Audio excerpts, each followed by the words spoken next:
Hey guys, welcome back to OG Construction Project Manager. I'm your host, Oscar G.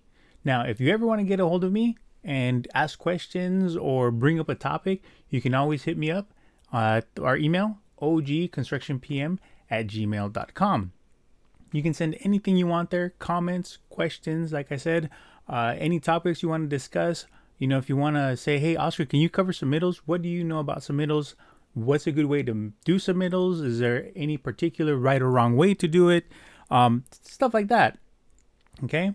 So today we're going to take a look at the 405 freeway, the widening project that's going on here in Orange County. Once again, just a quick little rundown. It goes from Costa Mesa from the 73, which is actually a toll road that starts there at the 405, going south. And of course, when you come north, it ends at the 405. There's a bunch of free exits as you go down. But anyways, so that starts in Costa Mesa and it's going to go all the way to the 605, which is just as you leave Seal Beach, going pretty much into the LA County in Long Beach. So it covers 6 cities. It goes through Costa Mesa, then Fountain Valley, Westminster, Huntington Beach, Garden Grove, and finally going into Seal Beach, and then, like I said, back out to LA County and where the 605 separates. And there's the exit, the 7th Street, that actually takes you straight to Cal State Long Beach. So there's that. Goes through 6 cities, also covers some, goes through, and it involves the, not the sanitary district, but it goes through a waterway. There's a couple canals here and there. There's one footbridge that is affected by the widening project. And so I actually have it pulled up on the screen. It took a bit to do some research. I emailed them and tried to contact the project manager, the general contractor that's taking care of it. But of course, the general contractor is a huge international contractor. And they actually created a joint venture with the architectural, or actually the design firm, because they're also an international firm that does all kinds of public works projects all over the world for different countries. So, and there's a bunch of different partners, little guys here and there that also contributed to the project. But like I said, I had emailed a few people trying to get some more information about this project, other than what they offered online. Except it's been 2 weeks and there's been no response. So we're just going to kind of have to go with what we've got. And I have the website pulled up from the Orange County Transportation Authority that has a lot of the main stuff on there. So we'll go over that. And they actually did not have the cost. The original cost was not on their website. I actually had to go into the firm, I want to say the architectural firm that did most of the design, that they had the initial number of the contract, or not the actual contract, but the initial number of the entire budget for this project. So we'll take a look at that also. But right now, I have it pulled up on my screen. You can probably see it right there. We're going to take a look at that, and I'll pull it up and we'll discuss it as we see fit. So now taking a look at here, 16 miles of freeway, which is pretty much exactly what it is. It says there are 18 plus bridges. I believe on the design firm side, it said something like 36 or 39 bridges, and we'll take a look at that, that are affected. And I know for a fact I've seen 3 completely demolished. 2 of them, actually no, all 3 of them have opened up now. And one of the last ones was done here in, they started it in 2018 when they took it down. And then, they brought it back just recently. So it took them a while to put that one up. And actually I came to find out that on that particular bridge, there was a cement shortage when they wanted to pour the bridge. It wasn't a problem of the concrete. It was just the cement itself. As we, or most of us know, concrete is, made up of a couple things: cement, fly ash, sand, the crushed rock or the aggregate, any other fillers, not fillers, but admixtures that gets added into it, whether to speed up the concrete curing process or maybe slow it down for workability, things like that. And also 11 new bike lanes, which I have yet to see where these bike lanes are being actually made, because a lot of the bridges that have been knocked down and put back up, they actually put sidewalks on them, because a lot of them actually didn't have sidewalks on them from when they were built, or maybe even just one side, and it had that little like 2 foot, maybe 2.5 feet for you to walk, and now they have the actual sidewalk for you to 4 foot wide, I believe 4.5 foot wide, for you to actually walk across the bridges now on both sides. So that was part of the widening of some of them, but also they did away, with the embankment when you have that big slope of dirt. That's what we had here more than anything, and on most of these bridges, especially the ones that were rebuilt, but most of them that are being widened, they're also doing away with it, and they put in the steel. They drove down the steel piles, and then they added rebar and built up a wall, and now there's no embankment. There's no slope of dirt. It's just a concrete wall, to hold the bridge up on the one side. And I'm pretty sure that this was part of the whole, widening, the part of widening the freeway to add the extra lane. Actually, there's going to be 2 lanes added to each side of the freeway. The one side where the bridge begins or ends, however you want to see it, but the one with the incline, the side with the incline of the bridge, when you're coming from street level, coming up the bridge, those parts, they got, like I said, the concrete wall. They increased the foundation size pretty much, because since they're increasing the span, I believe that's going to help with the the reinforcement of the bridge. And they did add a couple of things also here and there to really beef up the bridges. And obviously the ones that are being rebuilt completely after they were knocked down are up to code and everything as it is right now. Especially here in California, we do get a lot of seismic activity. Now, moving on to the next part, it said there are 11 new sidewalks. And like I said, those sidewalks are part of the bridges that are being rebuilt. The new ones, I mean, all of them, really, because they're being widened out. And some of them already had sidewalks on them. So obviously, even if they knock them down or they widen those, they already had sidewalks. So those sidewalks actually don't count because they're not technically new sidewalks.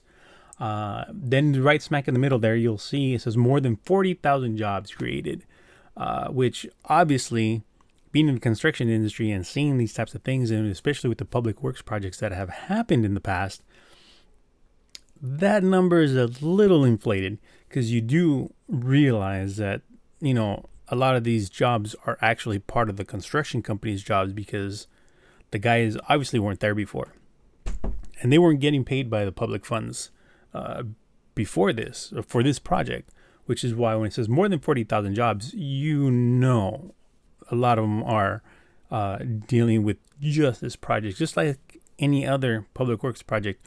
Oh, we created 1 million new jobs. Yeah, but how many of those are going to be gone as soon as this project is gone?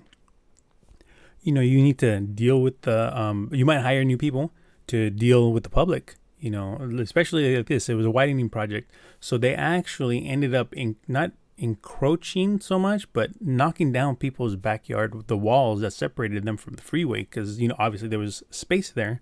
So they would knock down the wall and build a new foundation, a new sound wall for them, taller, a little bit beefier, in order for the noise not to be so loud.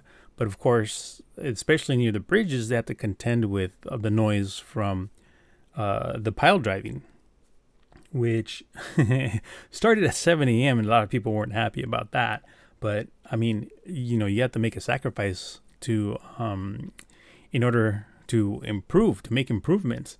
And, I say this all the time because I hear people complain, oh, why can't they be done? But, as much as they complain about the noise and about the inconvenience of the roads, I ask, well, what was the road like before? Did you enjoy driving on the road? Was it smooth? Oh, no, that road was a piece of crap road. I can't believe, piece of shit road. It's like, well, then why are you complaining once they're fixing it? Oh, it's an inconvenience. Once again, would you rather have the inconvenience of, having to drive an extra 2-3 minutes to drive around something, or that they get you down to 2 lanes instead of 3 while they're doing work for, a couple months or whatever? Or would you rather keep driving on that crappy road that's going to get worse? It's going to get crappier. It's going to get potholes. It's going to get cracks. And then you're driving over that stuff, and then it ruins your suspension, or, wears down your tires faster. Which one would you rather have? And of course, is it worth your time, or is it worth your dollars? Well, for the people that have to drive this to go to work and things, like even during this pandemic, we're already, going here and there and everywhere. They would much rather spend that extra time instead of spending the extra money on their tires, which is why I always make that point. We need to have the construction in order to keep the infrastructure going, nice, so that we can have nice things to drive on. It kind of shuts them up for a bit. Okay, moving on, getting off topic there. 15 years of planning. Of course, we know in this, it's not all exactly just the planning phase. We have the initiation phase. After the contract documents are drafted up and the bid goes out and the bids come in, you got to review. And now this project was actually, I found out, was a design build. So this has been going on for a while. Obviously the county kind of knew what they wanted. The state came in because it's the interstate, it's the freeway. So they all kind of got together. And so it's been 15 years in the making. And like this, because it's a design build, obviously all the plans weren't completely finished, but a bulk of them were. So, and we'll get into I'll jump over to the next page, and we're going to get into the amount of money that, was allocated to this project, which is actually obviously part of taxpayer money. There was some federal funds that were chipped in for this, along with, costing the state and the county money. Some of that money actually went to the cities for the inconvenience of having to, for them to do a few things to prepare and during this whole construction time, and to manage the people coming and complaining at the city instead of for the county, the transportation authority. So, being construction and project managers, we know, the initiation phase, then the planning stage where the schedules are drawn up, a lot of these things with the plans, a few RFIs going out prior to beginning construction so that everyone's on the same page, and they can, once they get out there, they can kind of, go for a while before a major issue comes up or whatnot. And don't forget, we also have to plan for weather, because here in Southern California, we do have wet winters. Not always like really, really wet, but we usually have some type of rain. So obviously we need to have some float time or some delays built into the schedule. So that needs to be accounted for in the planning. Moving down to the last line there. So 6 corridor cities, and we already talked about that. I mentioned the 6 cities that were affected, from Costa Mesa, Fountain Valley, Westminster, Huntington Beach, Garden Grove, and Seal Beach, all being affected by this project. Now, some more than others, let me tell you. Some more than others, because I know Garden Grove has a whole bunch of stuff. They're a little bit of the larger city. Huntington Beach is just a sliver that it goes through, actually like the corner of Huntington Beach. So their inconvenience is a lot smaller than anyone else. Westminster is not too bad. Costa Mesa actually has a fair amount. Fountain Valley a fair amount. Westminster has a pretty good amount. Seal Beach, I think Seal Beach, they already had the widest part of the 405 going through there, because Seal Beach also, on one side there's like commercial, and on the other side actually there's like, looks like farm fields, but it's actually the naval base going through there. So they're, even though they're affected, I think they're affected the least amount actually of all, even less than Huntington Beach actually, even though there's a larger portion of the freeway that goes through Seal Beach, but like I said, it was already pretty freaking wide, so I don't think they're actually inconvenienced as much as even Huntington Beach. Let's see, what's the next one? The next one is, they had more than 1,200 comments. I'm sure they had well over that with the size of this project. And there's also 3 legislation bills that were passed, which were more than anything the taxes that would be brought up for this. And, eminent domain type of things that come with projects like this when you're widening and encroaching more and into the easement between the public roadway and private property. So that was taken care of. Now let's take a look at the design firm. It's Lochner, and like I said, they're a huge international company, and this is all they do, or pretty much all they do. So if you see here, it's highlighted. So the Orange County Transportation Authority, which is OCTA around here, they allocated $1.9 billion to this project. Now, that's from start to finish, pretty much is what we had. Because I do remember Measure M, which was the I want to say 0.5% tax in order to fund this.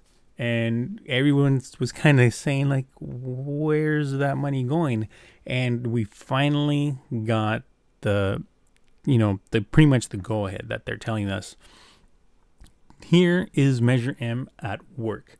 And after years and years and years of pretty much not having much to show, because they were doing all the stuff in the background, the initiating the project and the planning scope or this planning phase, they really didn't have much to show because there's only so much they can bring out that the architects, especially the design firms, that, well, that's not really finished. We still have more work. And so we're not going to let you guys show this, the entire time or whatever they want to say. So $1.9 billion invested in this. Like I said, taxpayer money from the 73 to the 605. Then we already covered that. And, like they said, 16 miles. Now, if you look here, they say that they're going to be adding a general purpose lane in each direction, which is true. Like I said earlier, that they were adding 2 lanes to each side of the freeway. So they have a general purpose lane, and the other lane is going to go into the carpool area. We have an existing carpool where 2 people or more can ride, in the carpool. Now, what they're doing is something that actually they did in LA County a few years back. LA County put a tax on, they voted for the tax that, or where they were saying that this tax was going to go to help ease traffic on the 405 and for a certain area on the 405 in Los Angeles. So everybody was okay, agreed. Tax went up, money came in, and then when they now told everyone and they said, hey, look, this is what we're doing with your tax money. We're going to widen the 405. We're going to put in this extra carpool lane. And by the way, it's a toll lane. And everybody just stood around like, what the fuck? Are you serious? Yeah, they put in the toll lane or the carpool lane, quote unquote carpool lane, as a toll lane. So now when you want to use it at peak hours, you were paying anywhere from $4 to $6 just to use that. No matter how many people you had in the car. It didn't matter if you had 4 or 5 people in the car, 2 people, 3 people, it didn't matter. You always had to pay the toll to use that. And guess what? They still have not made their money back. People refuse to use that lane. They don't want to pay. See, and this is why people get screwed over, especially in LA. I'll tell you this. They think, oh, wow, that's great. And whenever they want to see that money being used, it's used, and then they get screwed over, and just the government wants more and more and more from them. But yet they still are so big, they cannot allocate the funds right. And what happens? You get these guys that are in office that are remodeling their offices. 80 grand, 100 grand to do a remodel of a little office. It's insane. And I'm sorry, but the people in LA just have not learned their lesson about that kind of thing. Here in Orange County, we're a little more red, and we're a little more careful about where the money goes. Now this one here, we knew exactly where it was going. They were transparent with this one from the get-go. So I'm not mad about that. But what I am mad about is that they are using this money to put in that carpool lane to make it 2 carpool lanes now. But if you're by yourself, you can ride in it for a toll, which is fine with me. But now if you have 2 people, you still have to pay a toll to use the carpool lane and during peak hours. But if you have 3 people or more, then you can use the carpool lane for free. Okay, but how many times, my wife and I go places, we don't always, have daughter in tow. We would like to use the carpool lane. Sometimes I need to go to the doctor. By the way, those of you that don't know, I back in March, I had a kidney transplant. So I was going to the doctor quite a bit and using that carpool lane to get all the way down to Irvine. So I had to go down and go past Fountain Valley and Costa Mesa and things like that to get down there on the 405. So this is, and especially like that, there were times that she had to take time off of work or get out early from work so she can take me to the doctor. And we would use the carpool lanes to get there because sometimes, she couldn't get out exactly on time or whatever reason traffic was bad. This is no longer going to be possible because now you have to have 3 people in the car in order to be able to use the carpool lane for free. I don't know how much they're going to charge. It hasn't been said yet or anything, but that's insane. They have all this public money that they're using to build it. Why do they have to create it into a toll lane? To be honest with you, I don't even remember that being part of this this Measure M thing, that this money going to that. But I bet they probably saw what LA did, and so they changed it last minute. And I guarantee you, they're not going to get the they're not going to get the money back that they spent for that lane anytime soon. I can guarantee that, especially here in Orange County. So, sorry, moving on. They are improving the freeway entrances, which is actually a very good thing because there were some off-ramps that were very dangerous to get off at. We did have a few of those off-ramps where when you get off, you don't pull up to an intersection. You don't pull up to a stop sign. And it's literally you coming off the off-ramp and you need to merge. Like by the time you're on the other side of the bridge, you have to be in the next lane over.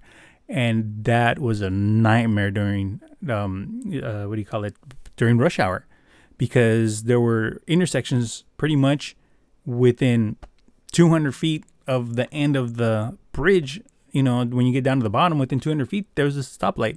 And during rush hour, it backs up onto and over the bridge. So getting off at those exits was a nightmare.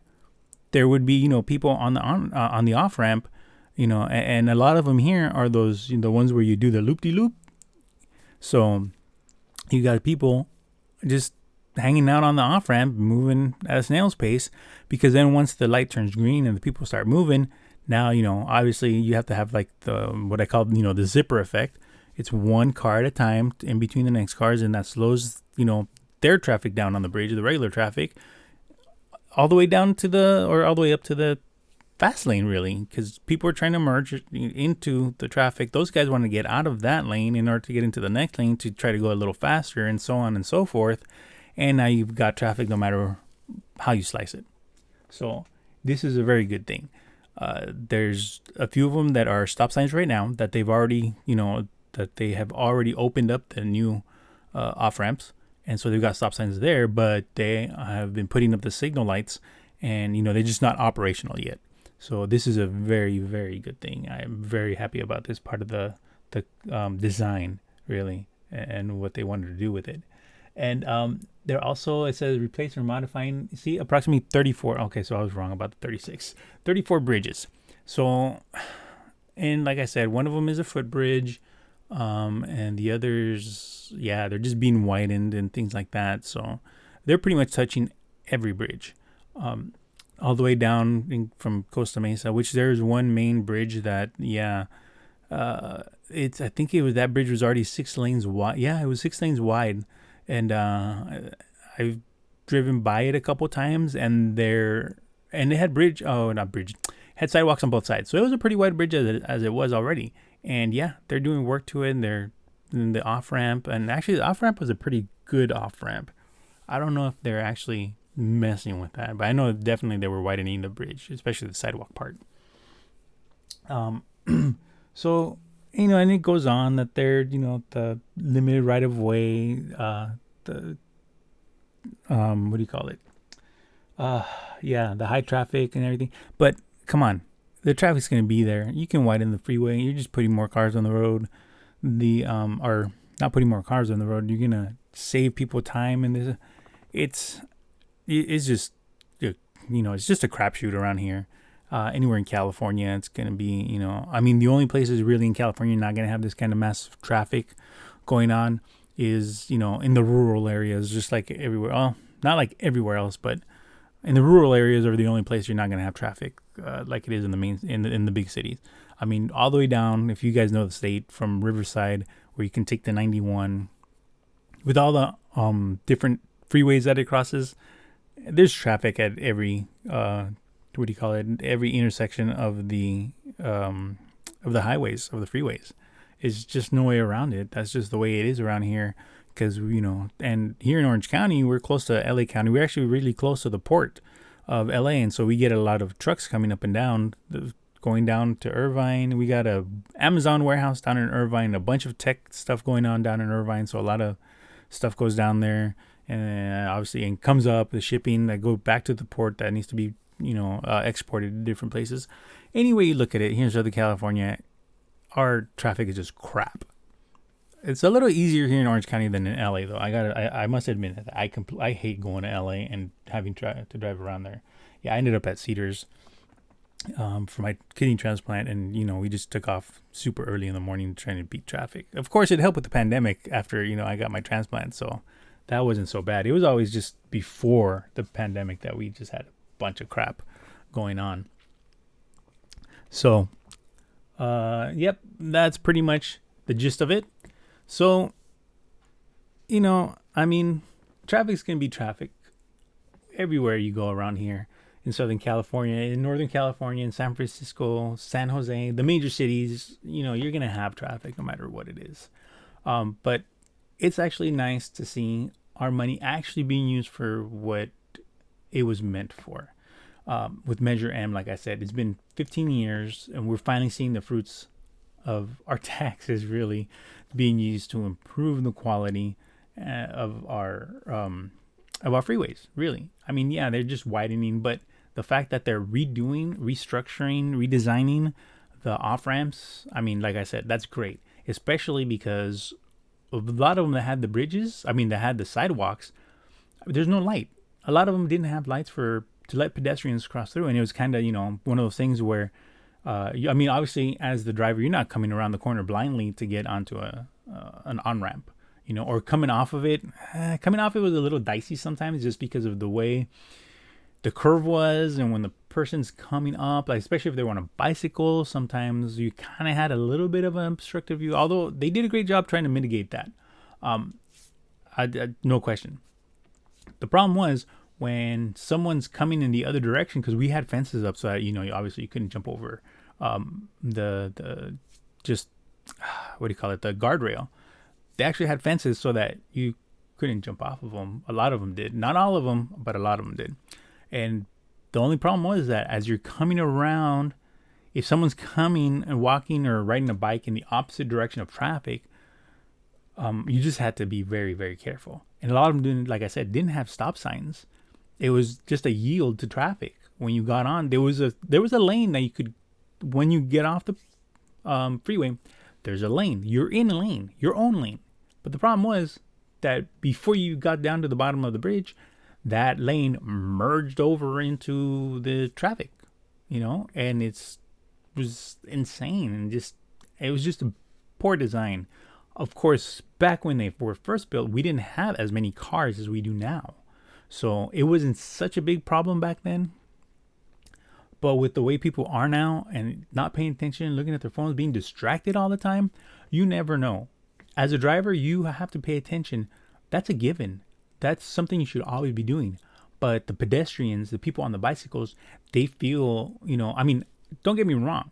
when you're on a small street in a residential area, some of the bigger streets, but not the big main streets, you might see people crossing the street, and of course, pedestrian has the right of way at that point, which I have no problem with. But on the major sidewalks, I mean, when you're walking on the streets, on the sidewalks of the major streets, the cars have the right of way on the street, so you can't be crossing the street where there's no crosswalk. So, but like I said, with the different things that are going on, people being more distracted than ever, especially at the pedestrian and the people on the bicycles, the bicyclists.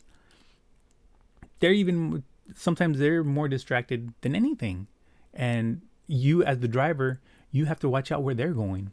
So you have accidents that really a lot of times weren't even the driver's fault, but the other person that wasn't paying attention, or they think that those stop signs don't apply to them, so they just go when there's a stop sign. Say there's a four-way intersection, but there's only a stop sign, going in the one direction. The other direction doesn't have a stop. But the people coming on the bicycles or even joggers sometimes, they don't pay any attention and they just go on through just like there was no one there. And this is why accidents happen. Everyone has to be vigilant all of the time. The drivers always have to be paying attention, which, like I said, that's a given. You need to be doing that regardless of what's going on around you. You always have to be in the know. You always have to be, looking around, your head on a swivel, pretty much. That's what we learned in football. So you didn't get, or try to mitigate as much as possible getting hit without being prepared. So that's kind of, as drivers, we always have to do that. We always have to be vigilant about it. But like I said, pedestrians and bicyclists, they aren't always when they should be. So that's one of the good things, especially around here, that's going on with this project.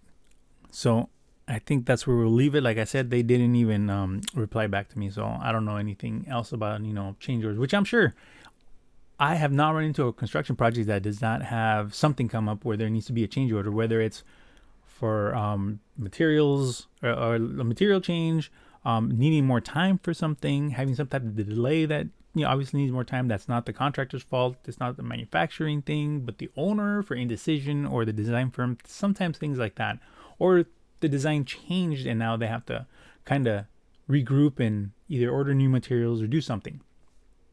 So that we don't know about. And like I said, we went over $1.9 billion of the budget. Like I said, it's not going to stick to that. Hardly any project sticks to it. I would be very surprised if it comes under budget. But I doubt that, because a lot of these contractors obviously have built into their contracts and the way they negotiate it. Well, actually, no. Actually, the county also gives them a bonus should they finish ahead of schedule. So I would imagine that if for some reason there really wasn't much going on as far as the changes, and they got a lot of stuff right, it didn't have any delays, that contractor could potentially end up getting the full contract amount, finishing early as their bonus. I don't know. Could be. So I'm pretty sure, we're obviously going to spend the 1.9 billion and more, and then some. Kind of always happens that way. So, well, that's going to do it for this one. I think I kind of want to get into more of the stuff going on in the construction company. I mean, at the construction level, as far as getting ready, once you have to, after initiating your project and planning, we get the schedule going, and then you kind of have to start. So I think on the next one, at the project start, I think we'll talk about submittals. That's one of my favorite things. And I have a story for you about when I first started my very first job in the construction industry. Well, okay, at a contractor's office, I should say. And it dealt with submittals. And that I learned the most during a 2-week period about the process once we get once we start executing the schedule, once we start executing the project, get into the schedule and things like that. And I will share that story next time. So hopefully, like I said, I try to do these every week, but obviously it didn't happen this time. I was waiting to get some information along with other things. So, like I said, next time we'll cover submittals and we'll start getting into more things like that. You know, from submittals to, you know, later on we'll cover the schedule, you know, a couple scheduling techniques we might want to use and things like that. Maybe, what else is there that we can kind of get into? I mean, meetings, we'll get into stuff for the PEs. As a PE, what some of the things you should be doing, you know, from taking meeting minutes, shadowing a PM, kind of getting the gist of it so that you can maybe become an assistant PM for a while, and kind of things, what it takes, things you need to learn, a lot of the skills that you're going to need, not just to learn, but to get good at. And we'll go over that, you know, as we go along. But for the next time, we're going to do submittals. Okay. And I'll see if I can, I'll kind of mock up a couple submittals, you know, major things we want to cover. I have a structural steel background, so we'll kind of go over a couple things that to look out for. Steel submittals, millwork submittals, plumbing, mechanical, electrical. Electrical is a nightmare, but we'll go over that some of the things to look out for. Yeah, I think we'll leave it at that. So, you know, for the next time, yeah, submittals. And, you know, if you guys want to share this channel with some of your PM buddies or even some of the PEs that you might be mentoring, that might be there, you know, trying to learn things, interns, things like that. Anyone else who might want to get an insight to the project managers, what we have to go through in the construction area, or in the construction industry. Like I said, I've worked for a general. I've done structural steel, been a PM at a millwork company, and we always had very good relationship with all of our subcontractors. So, you know, I've always had good experiences. Now, on the client side, some of their PMs haven't been all that great, and we've had to kind of unknowingly giving them a spanking as far as some of the laws, especially public contract law. I got a couple stories about those. All right. So for now, I'll kind of cut it here. And, you know, I hope you guys are staying safe out there. You know, same thing. We are still dealing with this pandemic. Try to wear your masks as much as possible whenever you're in public. 6 feet apart. Social distancing is very, very important. But PPE, when you're out on the job site, PPE, always think safety, safety, safety, safety first. If it can't get done safely today, then you're going to have to do it tomorrow or another day when you can do it very safely, okay? So with that, we'll say goodbye. And like I said, I'm sorry, before we say goodbye, please subscribe to the channel. If you enjoyed this video, give it a like. And until then, we will see you guys later.